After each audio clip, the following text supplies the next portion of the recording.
अस्सलाम वालेकुम students. Chapter 5 और हम डिस्कस कर रहे थे डेफिनेशंस को। आज की जो हमारी डेफिनेशन है उसमें हम डिस्कस करेंगे कि अकामुलेटेड प्रॉफिट्स क्या होते हैं। ठीक है। अगर हम अकाउंटिंग की बात करें तो अकाउंटिंग में आपने पढ़ा होगा कि कंपनी के जो प्रॉफिट्स होते हैं वो हर साल अकामुलेट होते जाते हैं। ठीक है, और उनका एक बैलेंस आता है। ठीक है, इस बैलेंस को हम वहाँ पे रिटेन्ड अर्निंग के नाम से भी कर रहे होते हैं, अकामुलेटेड प्रॉफिट एंड लॉस के नाम से भी कर रहे होते हैं। सो ये वही कॉन्सेप्ट है जो अकाउंटिंग वाला कॉन्सेप्ट है, बट यहाँ पे इसको कैसे डिफाइन किया गया है? यहाँ पे इसको डिफाइन किया गया है कि अकामुलेटेड प्रॉफिट क्या होते हैं जब हम पेमेंट की बात कर रहे हों डिविडेंड की। ठीक है, डिविडेंड्स की पेमेंट के लिए अकामुलेटेड प्रॉफिट्स क्या समझे जाएंगे। ठीक है, तो इस सेंस में हम यहाँ पे इसकी डेफिनेशन को डिस्कस कर रहे हैं। अच्छा, डिविडेंड की हम डेफिनेशन जो है वो भी आगे चल के पढ़ेंगे, डिटेल में पढ़ेंगे कि इनकम टैक्स ऑर्डिनेंस के मुताबिक डिविडेंड्स क्या होते हैं। ठीक है, आपको वैसे तो आइडिया होगा कि अगर आपने किसी भी कंपनी के शेयर्स खरीदे हुए हैं तो आपको उन शेयर्स के बदले आप क्योंकि उस कंपनी के ओनर्स हैं, जितने परसेंटेज के साथ आपने शेयर्स खरीदे हुए हैं, आपने उसके 20% शेयर्स खरीदे हुए हैं, 5% शेयर्स खरीदे हुए हैं, 10% शेयर्स खरीदे हुए हैं, उस हिसाब से आपको कंपनी जब अच्छा परफॉर्म करती है तो अपने प्रॉफिट्स में से कुछ जो है ना वो हिस्सा आपको देती है आपके शेयर्स की बेसिस के ऊपर। उसको हम डिविडेंड कहते हैं। सो ये अकाउंटिंग के कॉन्सेप्ट में तो इस तरह की चीज़ है कि आपको डिविडेंड्स जो हैं वो कैसे मिल रहे होते हैं, वो बेसिकली कंपनी अनाउंस करती है कि इस दफ़ा हमने बड़ी अच्छी परफॉर्मेंस की है, तो जो हमारे प्रॉफिट्स का कुछ हिस्सा है हम अपने शेयर होल्डर्स में डिस्ट्रीब्यूट करेंगे। ठीक है, लाइक एक कंपनी ने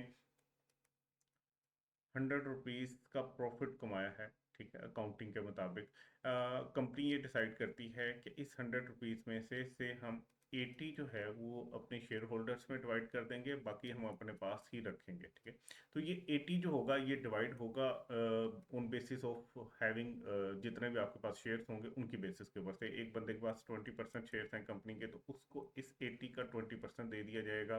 किसी के पास 10 हैं, किसी के पास जो है वो है से के 10 हैं, और किसी के पास 60 हैं, तो इन बेसिस के ऊपर जो है वो प्रॉफिट बांट दिया जाएगा शेयर होल्डर्स के अंदर। अच्छा, यहाँ पे हम बात करते हैं कि जब पेमेंट देनी हो डिविडेंड की तो अकामुलेटेड प्रॉफिट्स क्या समझे जाएंगे in accordance with the income tax ordinance. तो इसको जरा समझते हैं अब हम। अच्छा, तो वो कहते हैं कि any reserve made up from any allowance, deduction or exemption under this ordinance। ठीक है, इसका मतलब क्या हुआ? अगर हम ये बात करें कि सैलरी, जैसे कि हम सैलरी इनकम की बात करें। ठीक है, सैलरी इनकम वाले चैप्टर में हम जो है वो ये कहते हैं कि डिफरेंट अलाउंसेस मिलते हैं। ठीक है, वो डिफरेंट अलाउंसेस जो हैं वो मिल के आपकी इनकम बना रहे होते हैं। इसी तरह जब कंपनी की बात करें ना तो कंपनी में भी डिफरेंट अलाउंसेस हो सकते हैं। ठीक है, उनमें से डिफरेंट डिडक्शंस हो सकती हैं, उनमें से कुछ एग्जैम्प्ट इनकम हो सकती है।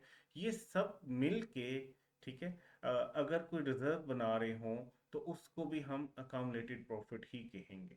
ठीक है, से हम यहाँ पे देख लेते हैं, एक कंपनी की सेल होगी कुछ, उसमें से कुछ एक्सपेंसेस लेस कर दिए जाएंगे, जैसा कि सैलरी एक्सपेंस है, रेंट एक्सपेंस है, डेप्रिसिएशन एक्सपेंस है। ठीक है, ये एक्सपेंसेस जो लेस किए जा रहे हैं ये डिडक्शंस हैं यहाँ पे, ये देखें। ठीक है, अच्छा, जो रिजर्व्स है ना, रिजर्व्स ये बेसिकली प्रॉफिट के लिए वर्ड यूज किया जा रहा है कि एक प्रॉफिट्स का पूल है। ठीक है, एक पूल है जिसमें आप हर साल जो भी प्रॉफिट आता है उस पूल के अंदर आप डालते जाते हो। ठीक है, ये रिजर्व कैसे बना होगा? ये रिजर्व बना होगा जाहिर सी बात है प्रॉफिट के साथ, और प्रॉफिट में डिडक्शंस भी जो हैं वो एडजस्ट हो चुकी होंगी। ठीक है, डिडक्शन उसमें से लेस होने के बाद ही वो प्रॉफिट आया होगा, और उसके अंदर जो है वो ऐड हुई होगी एग्रीकल्चर इनकम, ठीक है, तो एग्जेम्पशंस भी उसके अंदर ऐड हुई होंगी और फिर आपके पास प्रॉफिट आया होगा। से हम अभी सिंपल रखते हैं, अभी हम बिजनेस प्रोस्पेक्टिव में ही इसकी बात कर रहे हैं, तो बिजनेस प्रोस्पेक्टिव के हिसाब से देखें, कोई कंपनी है अगर, तो वो सेल कर रही होगी, ठीक है, उसमें से वो अपने एक्सपेंसेस को लेस कर रही होगी, लेस करने के बाद जैसे अदर इनकम होती है, इस तरह अगर उसकी कोई ऐसी इनकम है जो एग्जाम्प्ट इनकम है वो भी ऐड कर रही होगी, उसके बाद वो एक प्रॉफिट पे पहुंचेगी, ठीक है। तो ये प्रॉफिट एक पूल में चला जाएगा जिसको हम रिजर्व कहते हैं। वो रिजर्व बेसिकली कैसे बना होगा कि उसके अंदर से कुछ डिडक्शंस हुई होंगी, और उसके अंदर ये जो एग्जाम्पशन की बात है उसके अंदर एग्जाम्प्ट इनकम भी ऐड हुई होगी, ठीक है, मतलब डिडक्शन की भी उसके अंदर एडजस्टमेंट्स आ रही होंगी, एग्जाम्प्ट इनकम की भी उसमें एडजस्टमेंट्स आ रही होंगी। अच्छा, और यहाँ पे अब हम देखें, देखिए मैंने आपको एक सैलरी के चैप्टर से एक रेफरेंस दिया है, ठीक है, अब हम इसको इग्नोर करते हैं और अब हम आ जाते हैं एक्चुअल अलाउंस जो यहाँ पे बात हो रही है, ठीक है। अलाउंस यहाँ पे जो जिक्र हो रहा है ना, ये अलाउंस है बेसिकली, इसकी एक एग्जांपल है इनिशियल डेप्रिसिएशन अलाउंस, ठीक है। इनिशियल डेप्रिसिएशन अलाउंस क्या होता है, आप ये समझ लो कि ये एक डेप्रिसिएशन की ही तरह का एक्सपेंस होता है, ठीक है, या आप समझ लो कि डेप्रिसिएशन की वैन होती है, ठीक है। ये डेप्रिसिएशन की ही किस्म का एक एक्सपेंस होता है जो कि पहले साल इनकम टैक्स आपको अलाउ करता है कि पहले साल ही आप इतनी एक्स्ट्रा डेप्रिसिएशन जो है वो अपने इसमें से रेवेन्यू में से लेस कर सकते हो। जैसे ये हमने डेप्रिसिएशन भी लेस कर दी और इनिशियल डेप्रिसिएशन अलाउंस भी लेस कर दिया। अच्छा, ये अलाउंस की एग्जांपल है। सो कोई भी रिजर्व जो मिलके बना हुआ हो डिफरेंट अलाउंसेस की एडजस्टमेंट के साथ, ये देखो इसके अंदर अलाउंस की भी एडजस्टमेंट होगी, डिफरेंट डिडक्शंस, ये बाकी सैलरी रेंट डेप्रिसिएशन ये सारी ये भी डिडक्शंस, और इसमें एग्जाम्पशन की भी एडजस्टमेंट होगी हो, जैसे एग्रीकल्चर इनकम है, ये एग्जाम्प्ट इनकम है, इन सब की एडजस्टमेंट के बाद आप प्रॉफिट पे पहुंचते हो। इनका जो पूल होता है, रिजर्व होता है, उसको हम क्या कहेंगे कि ये अकामुलेटेड प्रॉफिट है, ठीक है। और ये किस लिए हम पढ़ रहे हैं, फॉर पेमेंट ऑफ डिविडेंड, ठीक है। सो आपने इसकी डेफिनेशन इसी तरह याद करनी है, अकामुलेटेड प्रॉफिट क्या होता है, for the payment of dividend, और इसके अंदर शामिल क्या क्या होता है, तो ये 3 पॉइंट्स हैं यहाँ पे, ठीक है, इसी तरह आपने याद करना है। सेकंड पॉइंट पे बात कर लेते हैं, all profits of company including income gain of a trust up to the date of distribution, ठीक है। अब क्योंकि हम बात कर रहे हैं डिविडेंड के प्रोस्पेक्टिव में, तो जब डिविडेंड की डिस्ट्रीब्यूशन होनी है, डिविडेंड तकसीम होना है, उस टाइम तक जितने भी प्रॉफिट्स हैं, all profits of the company, ठीक है, उसके अंदर इंक्लूडिंग इनकम आ जाएंगे, गेन्स आ जाएंगे, ठीक है, और अगर वो ट्रस्ट है तो उसकी बात हो रही है, ऑफ अ ट्रस्ट, ठीक है, किस डेट तक, up to the date of distribution. तो ये अगर आपने लाइन याद कर ली तो नीचे वाली लाइन याद करना बहुत आसान हो जाएगा। लास्ट पॉइंट में कहता है all profits of a company including income and gain of a trust up to the date of its liquidation. अगर कंपनी बंद हो रही है, ठीक है, बंद होते हुए ना कंपनी लिक्विडेट हो जाती है, ठीक है, कंपनी का बंद होना लिक्विडेशन भी आप इसको कह सकते हैं, सिंपल इतना ही अगर आप याद रख लें तो आपको काफ़ी है। कंपनी अगर बंद हो रही हो उस टाइम तक जितने उसके प्रॉफिट्स हैं वो सारे किसके अंदर शामिल होंगे, अकामुलेटेड प्रॉफिट के अंदर शामिल होंगे, ठीक है। सो अब बात कर लेते हैं सिंपल, आपने इसको सिंपल याद करना है। मैं अगर इसके ऊपर इतना टाइम ना देता, मैं आपको सिंपल ये भी कहता कि यार इसको आप बाकी चीज़ें छोड़ो, आप इसकी डेफिनेशन जो है ना इसी तरह याद कर लो, तो आप फिर भी शायद समझ ही जाते हैं कि अकामुलेटेड प्रॉफिट क्या होते हैं। यहाँ पे कहा जा रहा है कि अकामुलेटेड प्रॉफिट है जब हम पेमेंट कर रहे होंगे डिविडेंड की, तो अकामुलेटेड प्रॉफिट में क्या क्या शामिल होगा, सारे रिजर्व शामिल होंगे जो कि बने होंगे अलाउंसेस, डिडक्शंस और एग्जाम्पशंस जितनी भी हैं उसके साथ, अंडर दिस ऑर्डिनेंस, जो इस ऑर्डिनेंस के अंदर अलाउंस बताए गए हैं, डिडक्शंस बताई गई हैं और एग्जाम्पशन बताई गई हैं, उनके बाद जो रिजर्व्स बने होंगे वो अकामुलेटेड प्रॉफिट में आ जाते हैं, ठीक है। उसके बाद all profit of the company, ठीक है, जिसके अंदर शामिल होता है अगर कोई ट्रस्ट है उसकी इनकम और गेन्स भी, up to the date of distribution, ठीक है। और फिर लास्ट पॉइंट है all profit of the company including income and gains of the trust up to the date of liquidation, ठीक है। अच्छा, एक चीज और आपको बता देते हैं, अनडिस्ट्रीब्यूटेड प्रॉफिट जो होता है ना, जो अभी तक डिस्ट्रीब्यूट नहीं हुआ, उसके लिए हम नॉर्मली सिर्फ प्रॉफिट का वर्ड यूज करते हैं। जब प्रॉफिट डिस्ट्रीब्यूट हो जाता है, डिस्ट्रीब्यूटेड प्रॉफिट, तो फिर हम कहते हैं कि डिविडेंड है ये जो डिस्ट्रीब्यूट हो गया। सो अनडिस्ट्रीब्यूटेड प्रॉफिट जो है वो प्रॉफिट कह रहे होंगे हम उसको, और डिस्ट्रीब्यूटेड प्रॉफिट को हम डिविडेंड्स कहते हैं। ठीक है। Even agriculture income is exempt from the tax, but dividend can be given from the exempt income। ठीक है। तो यहाँ पे डिविडेंड की जब बात हो रही है तो वहाँ पे अकामुलेटेड प्रॉफिट के अंदर तो एग्रीकल्चर इनकम आएगी, चाहे उसके ऊपर टैक्स नहीं है, लेकिन आपका प्रॉफिट तो उसको मिला के ही बन रहा है, सो वो भी पार्ट होगा, उससे भी डिविडेंड दिया जा सकता है। अच्छा, ये जो बॉक्स है ना, ये आपको याद करने के लिए नहीं है, आपने सिर्फ ये ऊपर वाला याद करना है, ये तो सिर्फ आपको समझाने के लिए, एक्सप्लेन करने के लिए। चलिए नेक्स्ट डेफिनेशन पे आते हैं। नेक्स्ट डेफिनेशन है हमारे पास डिविडेंड की। डिविडेंड क्या होता है? ठीक है। तो डिविडेंड में शामिल हैं कुछ चीज़ें, उनका वन बाय वन जिक्र करेंगे। ठीक है। एक लिस्ट है जो डिविडेंड की डेफिनेशन में आती हैं चीज़ें, वो सारे यहाँ पे बताई गई हैं। हम एक एक को जो है ना वो समझते जाएंगे, उसकी एक्सप्लेनेशन को समझते जाएंगे और फिर आगे मूव करते जाएंगे। आपने एक्सप्लेनेशन को याद नहीं करना, आपने उन पॉइंट्स को याद करना है। अच्छा, डिविडेंड के अंदर क्या क्या शामिल है? डिविडेंड के अंदर शामिल है any distribution by a company of accumulated profit. कोई भी कंपनी जो डिस्ट्रीब्यूट करती है अपने अकामुलेटेड प्रॉफिट को टू इट्स शेयर होल्डर्स, अपने शेयर होल्डर्स में, वेदर कैपिटलाइज और नॉट, चाहे वो कैपिटलाइज हो गया हो, अकामुलेटेड प्रॉफिट की बात हो रही है, चाहे अकामुलेटेड प्रॉफिट कैपिटलाइज हो गया हो या ना हुआ हो। अब ये क्या होता है कैपिटलाइज होना, आगे चल के डिस्कस करेंगे। ठीक है। तो अभी तक हमने पढ़ा कि distribution of accumulated profit to its share holder, ठीक है, इज कॉल्ड डिविडेंड, अगर हम यहाँ तक बात करें। ठीक है। चाहे वो कैपिटलाइज हुआ हो ना हुआ हो, if such distribution required the release of assets including money by the company. देखो, से कि ये आपके शेयर होल्डर्स है। ठीक है।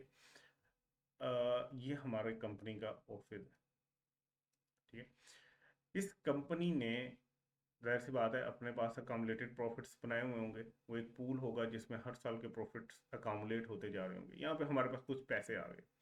अब जब ये पैसा हम अपने इन शेयर होल्डर्स में डिवाइड करेंगे, और ये डिवाइड कैसे होगा? Such distribution required release of assets, ये पैसे की सूरत में होगा। ठीक, पैसे की सूरत में रिलीज होगा ना, या किसी और फॉर्म में होगा, आप इनको गाड़ी दे सकते हैं, स्टॉक दे सकते हैं, किसी भी सूरत में जो अकामुलेटेड प्रॉफिट है कंपनी के, वो जब शेयर होल्डर्स को डिस्ट्रीब्यूट होंगे तो हम कहेंगे कि ये डिविडेंड ही है। ठीक है। ये भी डिविडेंड की डेफिनेशन में इंक्लूड होता है। अब जरा देख लेते हैं एक्सप्लेनेशन। ठीक है। कैपिटलाइज्ड का मतलब क्या है? कैपिटलाइज्ड का मतलब समझने के लिए ना हमें ये देखना पड़ेगा कि से एक कंपनी ने ना जो है वो कमाया है प्रॉफिट, उसके पास ना ये कैपिटल का है लेजर। ठीक है। ये कैपिटल का लेजर है, और ये जो है ये उसके पास अकामुलेटेड प्रॉफिट का लेजर है। ठीक है। अच्छा, आपको पता है ये दोनों क्रेडिट नेचर के होते हैं। ठीक है। तो इनका ओपनिंग बैलेंस भी आ रहा होगा दोनों का। ठीक है। से के इस साल उसने मजीद प्रॉफिट कमाया 100 रुपीज़ का। ठीक है। अब ये 100 रुपीज़ यहाँ पे भी रखा जा सकता है, से के ये सीडी से इसका ओपनिंग 0 था, 100 इस साल जो है ना इसने प्रॉफिट कमाया, ये क्लोजिंग 100 बन जाएगा। ठीक है। लेकिन इसको हो सकता है मैं सारे का सारा यहाँ ना रखूँ, यहाँ से मैं क्या करूँ, 20 जो है वो कैपिटल में शिफ्ट कर दूँ। ठीक है। तो कम्युलेटेड प्रॉफिट डेबिट हो जाएगा, और ये जो है कैपिटल वाला अकाउंट, से कि ये ओपनिंग जो था ये था 1000 का, तो इसमें 20 मजीद ऐड होके ये क्लोजिंग हो जाएगा 1020 का। तो कम्युलेटेड प्रॉफिट को कैपिटल में भी शिफ्ट किया जा सकता है, मतलब उसके अकामुलेटेड प्रॉफिट के अगेंस्ट है ना, आपको कि भाई डिविडेंड देने की बजाय ना हम आपको शेयर्स दे देते हैं, तो इसका मतलब क्या है कि कैपिटल बढ़ गया, आपने नए शेयर्स इशू कर दिए, वो फ्री ऑफ कॉस्ट एक किस्म के दे रहे होगे कि अकामुलेटेड प्रॉफिट कंपनी ने कमाया, उसमें से शेयर होल्डर को तो पैसे देने थे, क्यों ना उनको उन पैसों की बजाय हम शेयर्स दे दें। तो इसका मतलब यह है कि शेयर कैपिटल बढ़ गया, तो आपने अकामुलेटेड प्रॉफिट में से उठा के कैपिटलाइज कर दिया, ये कैपिटलाइज हो गया। अब चाहे ये कैपिटलाइज हुआ हो या ना हुआ हो, ये जब भी कोई अकामुलेटेड प्रॉफिट को की डिस्ट्रीब्यूशन होगी शेयर होल्डर्स को, तो हम कहेंगे कि ये जो है डिविडेंड दिया गया है। ठीक है। ये हम डिविडेंड की डेफिनेशन इतनी डिटेल में क्यों समझ रहे हैं, क्योंकि इस सूरत में, डिविडेंड की सूरत में जब आपने अपने डायरेक्टर्स को पेमेंट करनी है ना, तो आपने इसके ऊपर टैक्स काटना है। ठीक है, कंपनी ने टैक्स काटना है। और कंपनीज के जो शेयर होल्डर्स हैं उनको पता है कि भाई जब भी हमें डिविडेंड मिलेगा तो 15% टैक्स कट जाएगा सीधा सीधा। जिसको 100 रुपये मिल रहे हैं उसका 15 रुपये कट के बाकी उसको मिल रहे होंगे, तो वो 15 रुपये बचाने के लिए डिफरेंट रास्ते निकाल लेंगे। ठीक है, इन रास्तों को रोकने के लिए इस डेफिनेशन को बहुत ही जो है ना वो एक आप कह लो कंप्रिहेंसिव बना के बताया गया कि भाई ये सूरतों में जैसे भी दोगे ना, हमने डिविडेंड नहीं समझना, चाहे कान इधर से पकड़ लो इधर से पकड़ लो, चाहे उसको कम्युलेटेड प्रॉफिट से निकाल के कैपिटल में डाल लो, तब भी अगर आपने पेमेंट कर दी कम्युलेटेड प्रॉफिट की जो कि कैपिटलाइज में गया हुआ हो, ये वाला जो 20 रुपीज हमने यहाँ से निकाल के इधर गया हुआ है, जब फिर भी अगर आपने ये पेमेंट की तो हम क्या समझेंगे कि आपने डिविडेंड पे किया। अच्छा, कैपिटलाइज होता कैसे है कि बेसिकली आप अकाउमुलेटेड प्रॉफिट को डेबिट कर देते हो और कैपिटल को क्रेडिट कर देते हो, तो अब जो आपके पास प्रॉफिट है वो कैपिटलाइज समझा जाएगा। ठीक है, it will be treated as capital whether shifted in और कैपिटल और नॉट। ठीक है, it will be treated as dividend, ये डिविडेंड ही समझा जाएगा चाहे ये शिफ्ट हुआ हो कैपिटल में या कैपिटल में ना शिफ्ट हुआ। ठीक है, तो ये थी पॉइंट 1 के अंदर बात। ठीक है, इसमें रिलीज ऑफ एसेट की जो बात होती है, ये वाली जो लाइन है इसको भी समझ लेते हैं। रिलीज ऑफ एसेट का मतलब ये है कि अकामुलेटेड जब आप डिविडेंड देते हो ना, तो उसकी जो एंट्री होती है वो ये होती है कि आप अकामुलेटेड प्रॉफिट को डेबिट कर देते हो, उसको कम कर देते हो, क्योंकि उसमें से आपने पैसे निकाल के किसको दे दिए, ये जो शेयर होल्डर्स हैं इनको दे दिए, तो अकामुलेटेड प्रॉफिट कम हो गया तो वो डेबिट हो जाएगा। और आपके बैंक की सूरत में दे रहे हो, ठीक है, किसी भी सूरत में दे रहे हो, तो वो बैंक जो है वो भी क्रेडिट हो जाएगा, पैसे इनकी तरफ जा रहे हैं तो बैंक भी कम हो जाएगा। सो रिलीज ऑफ एसेट्स का मतलब ये है कि उसमें पैसा भी शामिल है तो वो बैंक क्रेडिट हो जाता है, कम्युलेटेड प्रॉफिट डेबिट हो जाता है, तो ये एंट्री होती है डिविडेंड की। और कैपिटलाइज का मतलब क्या है कि कम्युलेटेड प्रॉफिट में से उठा के अगर आप कैपिटल अकाउंट में डाल दो तो वो, ये तो सारी एक्सप्लेनेशन है, इसको छोड़ें आप, ये तो समझ जाने के लिए मेन पॉइंट क्या है कि डिविडेंड के अंदर क्या क्या शामिल है कि कोई भी डिस्ट्रीब्यूशन जब कंपनी करेगी अपने अकामुलेटेड प्रॉफिट में, चाहे वो कैपिटलाइज हुआ हुआ हो या ना हुआ हुआ हो, ऐसी डिस्ट्रीब्यूशन जिसके अंदर जो है कि वो रिलीज ऑफ एसेट्स होगी, मतलब कंपनी के वो एसेट्स जो हैं वो रिलीज हो रहे होंगे कंपनी से और वो शेयर होल्डर के पास जा रहे होंगे, तो उसको हम कहेंगे डिविडेंड। ठीक है, ये डिविडेंड की डेफिनेशन में शामिल है पहला पॉइंट। सेकंड पॉइंट की तरफ आ जाते हैं। ठीक है, सेकंड पॉइंट कहता है कि any distribution by a company to its shareholders of debentures। ठीक है, अब ये डिबेंचर्स क्या होते हैं इसको देख लेते हैं। whether with or without profit or interest up to the extent of accumulated profit whether capitalized or not। अब जरा एक्सप्लेनेशन समझ लेते हैं। ठीक है,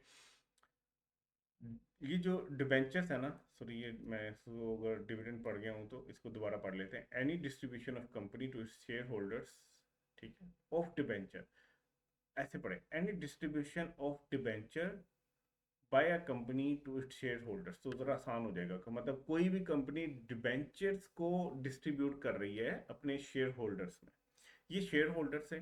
ठीक है, इनको कंपनी जो है वो डिबेंचर्स इशू कर रही होती है। डिबेंचर्स मुझे याद नहीं है कि मैंने आप लोगों को बताया कि नहीं बताया, ये ना एक कागज़ का टुकड़ा होता है। कंपनीज नॉर्मली क्या करते हैं जब उनको पैसा चाहिए होता है ना, तो कंपनीज क्या करती हैं, कंपनी कहती हैं कि भाई आप ना हमारे डिबेंचर्स खरीद लें, ये कागज़ के टुकड़े खरीद लें। इस कागज़ के टुकड़े के ऊपर लिखा होगा कि ये कागज़ का टुकड़ा खरीदने के लिए इस बंदे ने हमें से कि 100 रुपया दिया है, 1000 रुपया दिया है, लाख रुपया दिया है, तो ये इसके ऊपर लिखा हुआ। अब ये जो डिबेंचर है ना, ये जो कागज़ का टुकड़ा है, इसका मतलब क्या है कि इस बंदे ने कर्जा दिया हुआ है कंपनी को। ठीक है, और ये उसका प्रूफ होता है डिबेंचर। मतलब जब कंपनी कर्जा ले रही होती है तो वो डिबेंचर इशू करके ना लोगों से पैसे अपने पास ले आती है। अब डिबेंचर्स के अगेंस्ट उसने शेयर इशू नहीं करने, ठीक है, उसके लिए तो शेयर्स खरीदने पड़ते हैं। डिबेंचर का मतलब क्या है, सिर्फ कर्जा लिया हुआ है लोगों से, उसको पैसे की जरूरत थी, उसने डिबेंचर इशू करके लोगों ने वो डिबेंचर खरीदे, कागज के टुकड़े खरीदे और पैसे दे दिए। अब लोगों को क्या फायदा होगा डिबेंचर खरीदने का, इसके ऊपर ना इंटरेस्ट पे कर रही होती है कंपनी, सूद दे रही होती है जैसे बैंक दे रहा होता है। ठीक है, तो इसके लिए ना कंपनी क्या करती है, डिबेंचर इशू कर देती है और जो डिबेंचर खरीद रहे होते हैं उनको उसके ऊपर इंटरेस्ट मिलता रहता है। इसका डिबेंचर का और शेयर होल्डर का अगर कंपेरिजन करें ना, तो शेयर होल्डर में मालिक बन जाते हो आप और आपको प्रॉफिट में से हिस्सा मिल रहा होता है, जबकि डिबेंचर में आप क्या बन जाते हो, आप कर्ज देने वाले बन जाते हो और आपको उसके ऊपर इंटरेस्ट या सूद मिल रहा होता है। ठीक है, जब कंपनी डिस्ट्रीब्यूट कर दे अपने शेयर होल्डर्स को, ये उसके शेयर होल्डर्स हैं, इनको डिबेंचर्स दे दिए, ठीक है, एक कागज दे दिया, उसके ऊपर लिखा हुआ है कि इतने पैसे हम कंपनी ने आपको वापस करने, ठीक है, चाहे उसके ऊपर प्रॉफिट हो या ना हो, ठीक है, डिबेंचर्स की बात हो रही है कि ये कागज का टुकड़ा दे दिया इन लोगों को, सारों को दे दिया, चाहे इसके ऊपर कंपनी ने इनको सूद देना हो या ना देना हो, वो बात इंपॉर्टेंट नहीं है। अगर ये up to the extent of accumulated profit है ना, कि कंपनी के पास अकामुलेटेड प्रॉफिट पड़े हुए थे, इसका मतलब ये था कि कंपनी को ऐसा कर्जा लेने की जरूरत नहीं थी, लेकिन कंपनी ने ना डिबेंचर इशू कर दिए बगैर पैसे लिए, तो इसका मतलब यह है कि भाई बेसिकली कंपनी ने क्या किया है, इनको कंपनी ने देने थे डिविडेंड, ठीक है, लेकिन कंपनी ने इनका टैक्स बचाने के लिए, या ये खुद ही तो मैनेजमेंट में बैठे होते हैं, इन्होंने खुद अपना टैक्स बचाने के लिए उन्होंने कहा कि भाई हम ना डिविडेंड की सूरत में पैसे लेंगे, उसके ऊपर टैक्स पड़ जाएगा, तो क्यों ना हम डिबेंचर्स की सूरत में कंपनी को जो है कर्जा दे दें। अब एक्चुअली इन्होंने पैसे नहीं दिए कंपनी को, इन्होंने डिबेंचर्स जो हैं वो डिविडेंड के एवज ले लिए, मिलने इनको डिविडेंड थे। कंपनी ने इस साल जो है वो 100 रुपए का प्रॉफिट कमाया, कंपनी ने अपने शेयर होल्डर को देने थे डिविडेंड, ठीक है, इन्होंने कहा डिविडेंड नहीं लेते हम, इस 100 में से या सारे का सारा 100 जो है ना, ये इसके अगेंस्ट ना हमें डिबेंचर्स इशू कर दो, ठीक है। अब क्या समझा जाएगा कि इन्होंने कर्जा दिया हुआ कंपनी को, अब जब कंपनी कर्जा वापस करेगी तो वो डिविडेंड की तरह उसके ऊपर टैक्स नहीं काटेगी, ठीक है। तो इसको मना करने के लिए, इस तरह की प्रैक्टिस को रोकने के लिए, फिर ये भी डेफिनेशन में डाल दिया गया कि भाई इस तरह का जो डिस्ट्रीब्यूशन है जिसमें आप डिबेंचर दे देते हो up to the extent of accumulated profit, आपके पास अकामुलेटेड प्रॉफिट पड़ा हुआ है उसकी एक्सटेंड तक जितने आपने डिबेंचर इशू कर दिया ना अपने शेयर होल्डर्स को, चाहे ये मैटर नहीं करता कि उसके ऊपर इंटरेस्ट देना है या नहीं देना, वो क्या समझा जाएगा, वो यही समझा जाएगा कि आपने अपने शेयर होल्डर्स को जो है वो डिविडेंड पे कर दिए, ठीक है। तो a company announces the dividend and issues debenture in लिeu of dividend, company ने अनाउंस किया कि डिविडेंड देगी, लेकिन उसके बदले में उसने क्या कर दिया, डिबेंचर्स को इशू कर दिया। The following entry shall be pass. अब एंट्री क्या हो रही होती है जब डिबेंचर इशू करते हो ना, अकाउंटिंग एंट्री उसकी कंपनी ये कर रही होगी कि अपना अकामुलेटेड प्रॉफिट उसको डेबिट कर रही होगी, और डिबेंचर्स पेएबल्स यानी कि लोन पेएबल उसको क्रेडिट कर रही होगी, एक लोन खड़ा कर रही होगी। अब इस सूरत में भी कहा गया कि भाई ये जो है ना, इसको समझा जाएगा कि ये भी डिविडेंड ही दिया है, चाहे डिबेंचर की सूरत में दे दिया, और इसके ऊपर भी कंपनी टैक्स काटेगी। ये नहीं मैटर करता कि इस डिबेंचर के ऊपर प्रॉफिट या इंटरेस्ट देना है कि नहीं देना, ठीक है। यहाँ पे वर्ड जो प्रॉफिट है ना, उसका मतलब इंटरेस्ट है। तो आई होप कि ये पॉइंट भी आपको समझ आया होगा। नेक्स्ट पॉइंट की तरफ चलते हैं, ठीक है। नेक्स्ट पॉइंट कहता है, सी पॉइंट है तीसरा, any distribution by a company to its shareholder on its liquidation up to the extent of accumulated profits whether capitalized or not, ठीक है। वो क्या कह रहे हैं कि एक कंपनी थी, ठीक है, ये कंपनी थी ABC कंपनी, ये इसके शेयर होल्डर्स है, ठीक है। इस शेयर होल्डर्स को कंपनी ने ना जब कंपनी बंद होने का प्लान किया, ठीक है, मैनेजमेंट ने सोचा कि हम कंपनी बंद कर देंगे, ठीक है। तो एनी डिस्ट्रीब्यूशन, अब लिक्विडेशन का टाइम आ गया जब इसके सारे एसेट्स जो है वो बांट दिए जाएंगे, जिन जिन के कंपनी ने कर्जे देने हैं, इनके शेयर होल्डर जिस चीज़ का शेयर है उन सबको बांट देने। अब ये जब टाइम आ गया जब ये सारा कुछ बांटा जाना था, तो ABC कंपनी जो है उसके पास जो है वो हो सकता है कि लिक्विडेशन के टाइम पे कैपिटल पड़ा हो 200 का, और अकामुलेटेड प्रॉफिट पड़े हुए हों 50 के। तो अब जब ये डिस्ट्रीब्यूट होंगे अकामुलेटेड प्रॉफिट की हद तक कोई भी डिस्ट्रीब्यूशन होगी, तो इसको क्या समझा जाएगा कि ये डिविडेंड दिया जा रहा है, ठीक है। दोबारा देखो, एक कंपनी बंद हो रही है, ABC कंपनी बंद हो रही है, ये उसके शेयर होल्डर्स हैं, जब कंपनी बंद हो रही है, लिक्विडेट हो रही है, तो कंपनी के पास कैपिटल का जो लेजर है ना उसके अंदर 200 मिलियन पड़े हुए हैं, और अकामुलेटेड प्रॉफिट वाले लेजर में पड़े हुए हैं 50 मिलियन, ठीक है। अब कंपनी ने ये सारा कुछ बांटना है, अब कंपनी बांटेगी कैसे, वो डेबिट कर देगी कैपिटल को, वो डेबिट कर देगी अपने अकामुलेटेड प्रॉफिट को, और उसके बदले में जो जो भी है बैंक की सूरत में कैश इन्वेंट्री जो भी, वो क्रेडिट कर देगी, मतलब वो सारे के सारा शेयर होल्डर्स को मिल जाएगा। अब जो ये 200 मिलियन के अगेंस्ट पैसा वापस मिला है ना, ठीक है, ये तो 200 मिलियन इनकी अपनी इन्वेस्टमेंट थी ना, इन्होंने शेयर्स खरीदे हुए थे, तो इसको तो हम डिविडेंड नहीं समझ सकते, ठीक है। जो इनको डिविडेंड मिला ना, वो जो अकम्युलेटेड प्रॉफिट के लेजर में पड़ा हुआ था ना 50 मिलियन, उसको हम डिविडेंड समझेंगे। ठीक है, कैपिटल के अंदर जितने भी पैसे पड़े हुए थे वो तो बेसिकली रीपेमेंट हुई है जो उन्होंने कैपिटल इन्वेस्ट किया हुआ था। जो अकम्युलेटेड प्रॉफिट में पड़े हुए थे उसकी जब डिस्ट्रीब्यूशन होगी तो वो भी डिविडेंड ही समझा जाएगा। सो दोबारा पढ़ते हैं। And distribution by a company to its share holder on liquidation up to the extent of accumulated profit, जितनी एक्सटेंड तक उसके बाद अकम्युलेटेड प्रॉफिट पहुंचे हुए हैं, चाहे वो कैपिटलाइज कर दिए गए हों या ना कर दिए गए हों। जैसे हमने पहले स्टार्ट में बात की थी, कैपिटलाइज क्या होता है कि कंपनी समटाइम क्या करती है, अकम्युलेटेड प्रॉफिट का कुछ हिस्सा कैपिटल अकाउंट में डाल देती है। अगर उसने कैपिटल अकाउंट में डाल भी दिया, लेकिन स्टिल वो जो कैपिटल अकाउंट से दिया जाएगा ना, वो नहीं समझा जाएगा रीपेमेंट, कि वो रीपेमेंट हो रही है, वो यही समझा जाएगा कि डिविडेंड दिया जा रहा है। ठीक है, सो ये भी डिविडेंड। नेक्स्ट है, any distribution by a company to its share holders on reduction of capital up to the extent of cumulated. अच्छा, समटाइम क्या होता है कि कंपनीज जो है ना वो अपने कारोबार का कुछ हिस्सा शायद बंद करना चाह रही है। जैसे कि एक कंपनी है वो दो काम करती है, वो जूते भी बनाती है,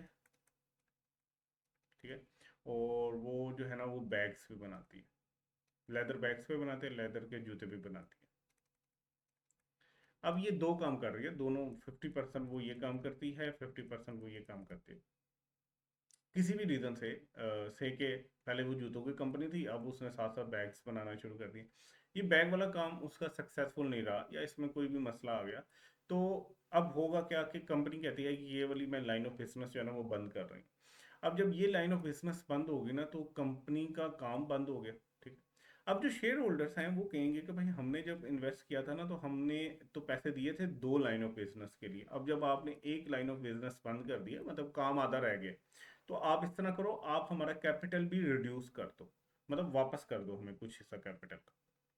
अच्छा, कंपनी अब क्या करेगी, कंपनी कैपिटल का कुछ हिस्सा जो है वो वापस जो है ना वो उनको दे देगी शेयर होल्डर्स को, जिसकी वजह से उसका अपना जो कैपिटल की वैल्यू होगी वो कम हो जाएगी।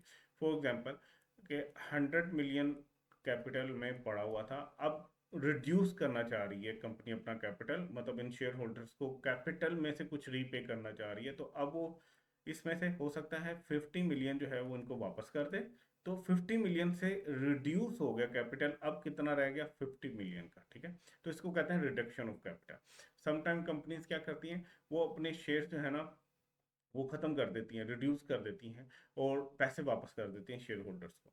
इस सूरत में भी अब जब इसने अपना 50% कारोबार बंद कर दिया, तो इस 50% कारोबार के अगेंस्ट में तो कुछ अकामुलेटेड प्रॉफिट पड़ा हुआ होगा, ठीक है, जो इन्होंने कमाया होगा बैग्स को बना के और उसको बेच के।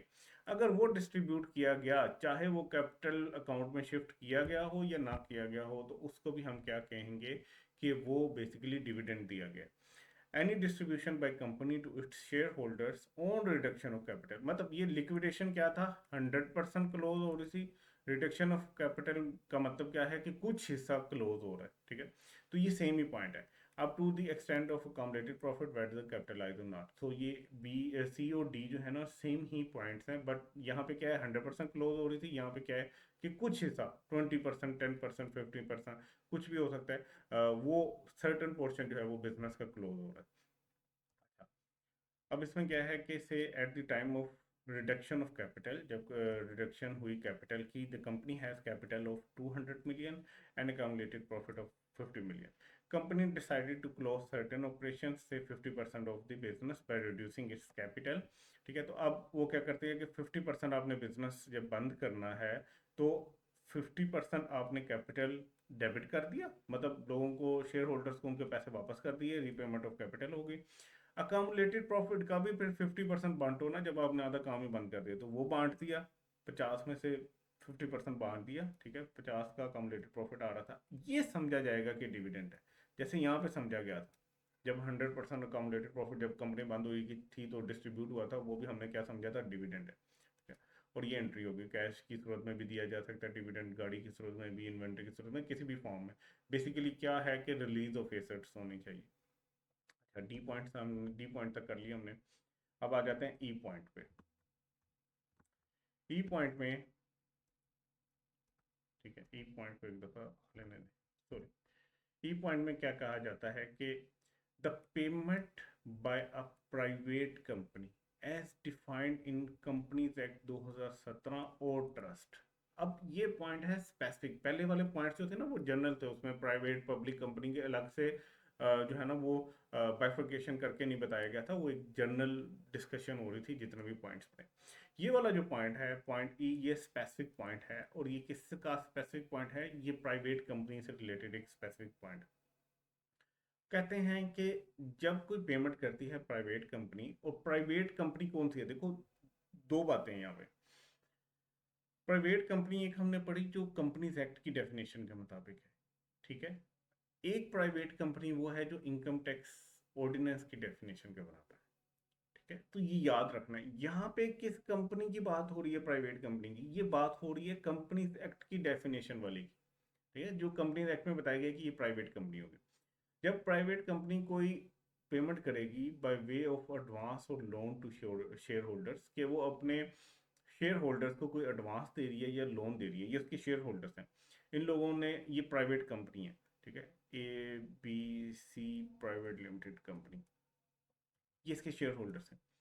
अगर कंपनी ने इनको लोन दे दिया, ठीक है, या इन्होंने एडवांस में कुछ पैसे मांग लिए, ठीक है, ये एडवांस या लोन दे दिया, या और for the benefit, individual benefit of share holder, या कोई भी इनके बेनिफिट के लिए इनको पेमेंट कर दी, वो लोन की सूरत में ना की, एडवांस की सूरत में ना की। मतलब कि प्राइवेट कंपनी में या तो कोई शेयर होल्डर कर्जा ले ले, एडवांस ले ले, किसी भी सूरत में पैसे ले ले, तो उसको हमेशा क्या समझा जाएगा कि ये डिविडेंड है।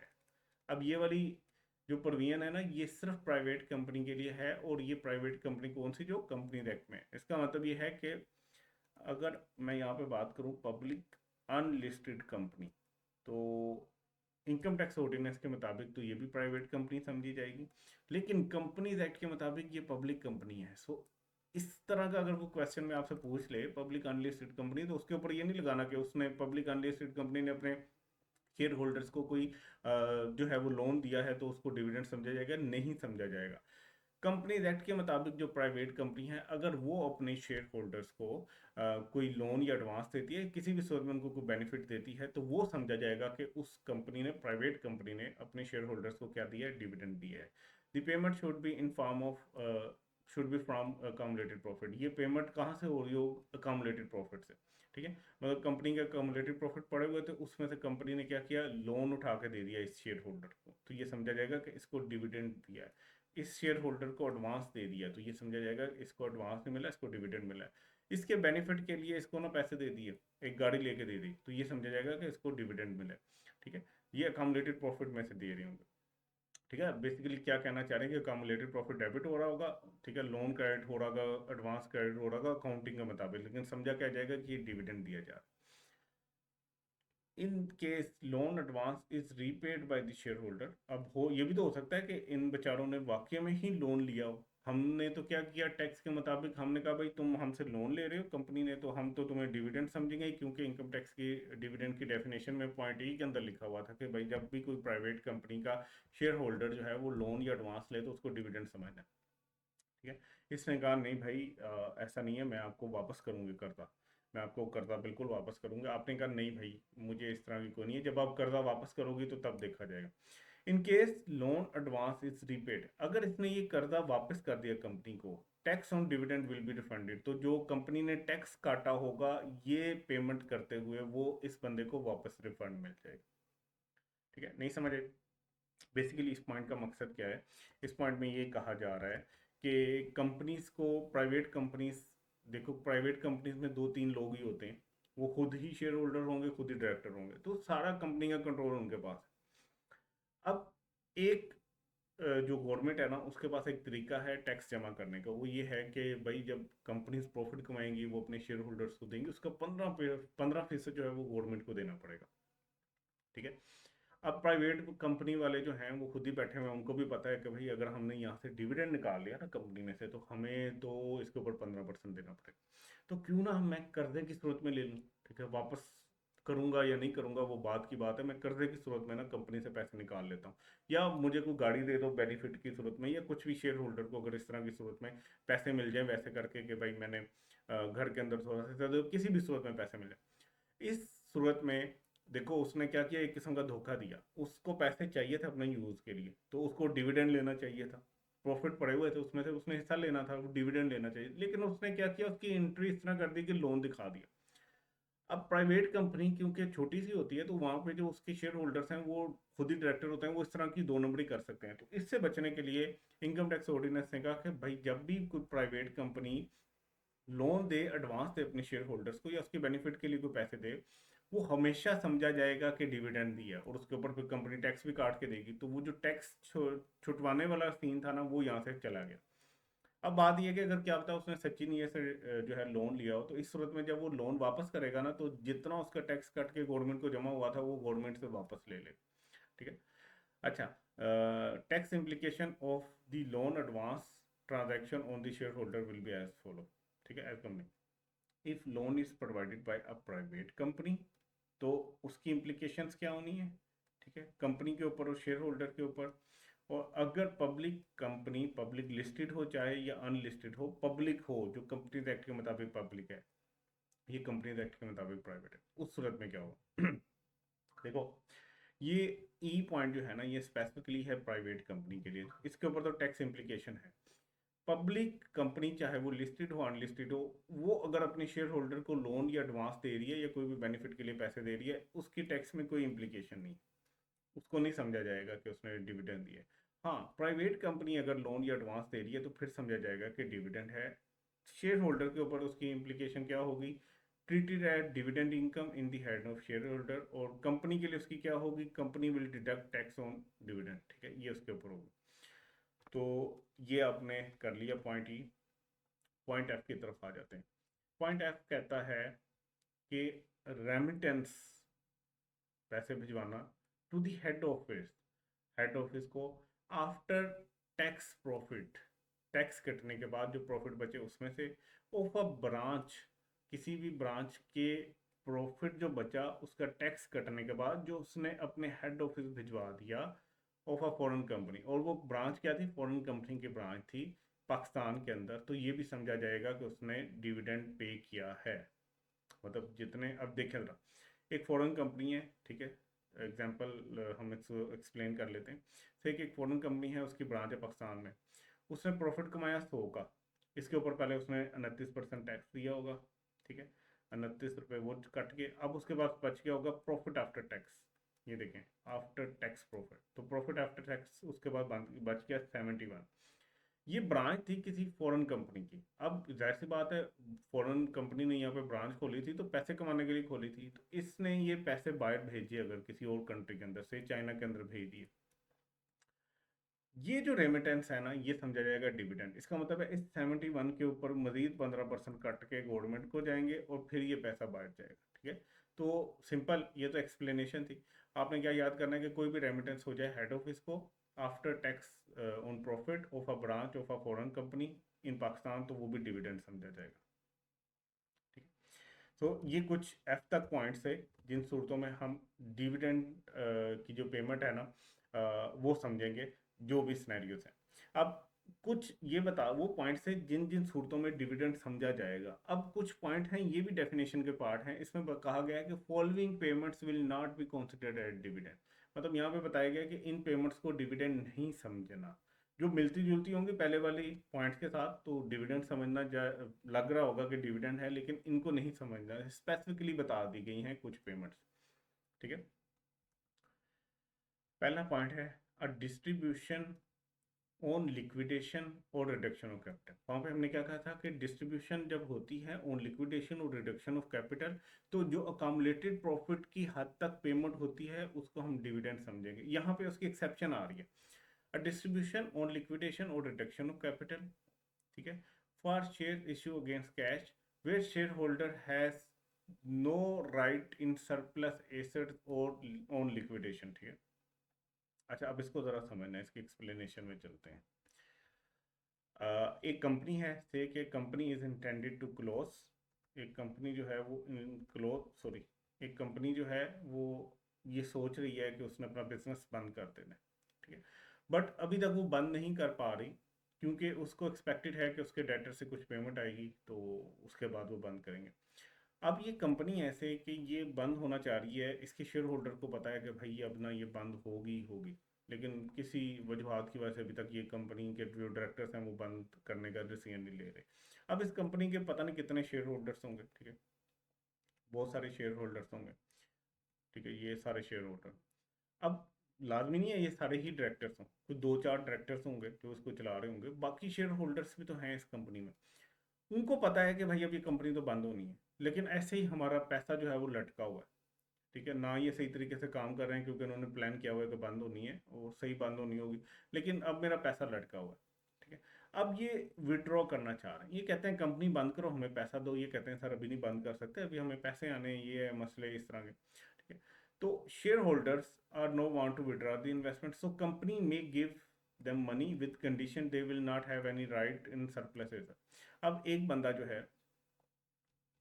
ये ये कहता है कि भाई मुझे तो पैसे चाहिए ही चाहिए, इन्होंने कहा सर जब कंपनी बंद होगी तब आपको देंगे, ये कहता है भाई मुझे दे दो आज, पेमेंट दे दो, ठीक है, कुछ कंपनी का पैसा निकाल के मुझे दे दो आप लोग, ठीक है, बाद में जो है ना इसको हम करते रहेंगे कि आपका क्या होगा। इन्होंने कहा भाई सर देखें बाद में तो फिर नहीं होगा, आप आज पैसा ले रहे हैं, जिनका पैसा रहेगा उनको सरप्लस मिलेगा ना, जब कंपनी बंद होगी जो ऊपर के पैसे होंगे वो उनमें बटेंगे, आप आज पैसे ले लो लेकिन हमारे साथ वादा करो कि बाद में आपको कोई इसके ऊपर राइट नहीं होगा, जो सरप्लस है सर बचेंगे जब कंपनी क्लोज होगी। इसने कहा ठीक है। सो बेसिकली ये एक टेम्परेरी लिक्विडेशन हो रही है, ठीक है, जिसके अंदर आपने से कि कैपिटल में से कैपिटल पड़ा हुआ है 20 मिलियन का और प्रॉफिट पड़ा 50 मिलियन का, ठीक है। ये अगर आपने पेमेंट कर दी प्रॉफिट की, तो ये बेसिकली इस बंदे ने प्रॉफिट में जो हिस्सा लिया है वो एज डिविडेंड ही नजर आ रहा होगा कि डिविडेंड ही लिया, कम्युलेटिव प्रॉफिट में से इसने 50 रुपए निकलवा लिए हैं, लेकिन ये एक्चुअली उसका डिविडेंड नहीं था, उसके तो पैसे कैपिटल में फंसे हुए थे, वो निकलवाना चाह रहा था, ठीक है। तो इस वजह से ऐसी पेमेंट को भी हम क्या नहीं समझेंगे, डिविडेंड नहीं समझे जाएंगे, ठीक है। इतनी कहानी याद रखने की आपकी शायद जरूरत भी नहीं है, आपने सिंपल ये याद रखना है, अब डिस्ट्रीब्यूशन ऑन ऑन लिक्विडेशन की कंपनी 100% बंद हो रही हो या रिडक्शन ऑफ कैपिटल के थोड़ी बहुत बंद हो रही हो, ठीक है। For share issued against cash, अच्छा कि शेयर जब भी आप खरीदते हो ना कैश के अगेंस्ट ही हो रहे होते हैं, और भी सूरतें होते हैं लेकिन इशूड अगेंस्ट कैश वही बात हो रही है कि कैश के अगेंस्ट आपने शेयर खरीदे हो और डिस्ट्रीब्यूशन हो रही हो 100% क्लोजिंग पे या 50 या कुछ और परसेंट क्लोजिंग पे, मतलब रिडक्शन ऑफ कैपिटल का केस हो, where share holder has no right in surplus asset on liquidation, और उस बंदे ने अपना सरप्लस लेने का राइट खत्म कर दिया, वो नो राइट है उसके ऊपर सरप्लस एसेट लेने का जब कंपनी लिक्विडेट होगी, तो जो इस सूरत में उसको पैसे मिलेंगे ना उसको हम डिविडेंड नहीं समझेंगे। Any advance loan by a company involve in landing business, अब ये हमने पॉइंट ई पढ़ा था, ठीक है, कि भाई अपने लोन या एडवांस दे दिया प्राइवेट कंपनी ने अपने शेयर होल्डर को, तो उसको क्या समझा जाएगा कि ये डिविडेंड दिया उसने, लेकिन एक कंपनी का अगर कारोबार ही यही है कि वो कर्जा देती है तो उस सूरत में ये नहीं समझा जाएगा कि ये डिविडेंड है, ठीक है। तो ये एक्सेप्शन थी पॉइंट ई की, ठीक है। अब तीसरा पॉइंट आ गया, पॉइंट 3 है, ये कहता है any dividend paid by company which is set off against the amount previously paid by it and treated as dividend, ठीक है। अब ये इस बात में ये कह रहा है कि भाई इसको एक्सप्लेनेशन से देखते हैं। Say company has provided a loan of 30,000, ठीक है, to share holder in tax year 2024, tax year 2024 में ना उसने अपने शेयर होल्डर को लोन दिया हुआ है 30,000 का, ठीक है। इन टैक्स ईयर 2025, टैक्स ईयर 2025, ठीक है, company announce a dividend for share holders 33,000, और इस साल उसने डिविडेंड दे दिए 33,000, ठीक है। The company settle the loan and paid the dividend, company ने कहा भाई जब ये बंदा पैसे लेने गया इसने लोन लिया हुआ था 30,000 का, कंपनी ने कहा भाई जो तुमने लोन लिया हुआ था ना उसके अगेंस्ट 30,000 तो हमने एडजस्ट कर लिए, बाकी रह गए 3,000, ये लो डिविडेंड। तो यहाँ पे बेसिकली हमने डिविडेंड क्या तस्वर करना है, जो 3,000 है उसको डिविडेंड ट्रीट करना है, 30,000 को डिविडेंड ट्रीट नहीं करना, ठीक है। तो ये सिनेरियो जहाँ पे कंपनी ने लोन दिया हुआ हो अपने किसी शेयर होल्डर को या सारे शेयर होल्डर्स को, और अगले साल जो है अगर वो डिविडेंड अनाउंस कर दे और डिविडेंड की पेमेंट को एडजस्ट कर दे उसके लोन के साथ, तो जो एक्चुअल पेमेंट होगी सिर्फ वो डिविडेंड समझा जाएगा, जो एडजस्टमेंट हुई है उसको हमने डिविडेंड नहीं समझना। any dividend paid by company which is set off against the amount previously paid by it and treated as dividend, ठीक है।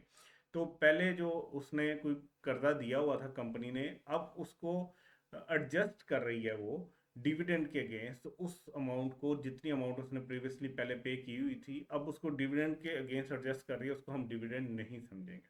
ठीक है। उसके बाद है लास्ट पॉइंट, ये सिंपल है, remittance to head office after tax, जो हमने बात किया था एक पॉइंट से। ठीक है।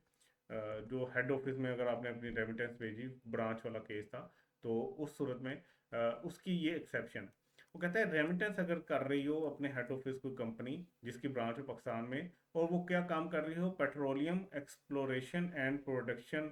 ठीक है। ये वाली कंपनियां जो पेट्रोलियम को एक्सप्लोर करती हो और प्रोड्यूस करती हो, कोई फॉरेन कंपनी जिसकी यहाँ पे ब्रांच है, तो वो अगर रेमिटेंस बाद भेजेगी तो उसको भी हम डिविडेंड नहीं समझेंगे, मतलब इनको एडवांटेज दिया जा रहा है, इस तरह की कंपनीज को बेनिफिट दिया जा रहा है। सो ये कुछ केसेस थे। अब इसकी एग्जांपल्स हैं, ये आपने जो है ना वो कर लेना है, इसके स्क्रीनशॉट ले लें, एक दफ़ा आपने खुद से सॉल्व करना है इसको। ठीक है। तो इंशाल्लाह बाकी डेफिनेशंस नेक्स्ट वीडियो में करेंगे। अपना ख्याल रखिएगा। अल्लाह हाफिज़।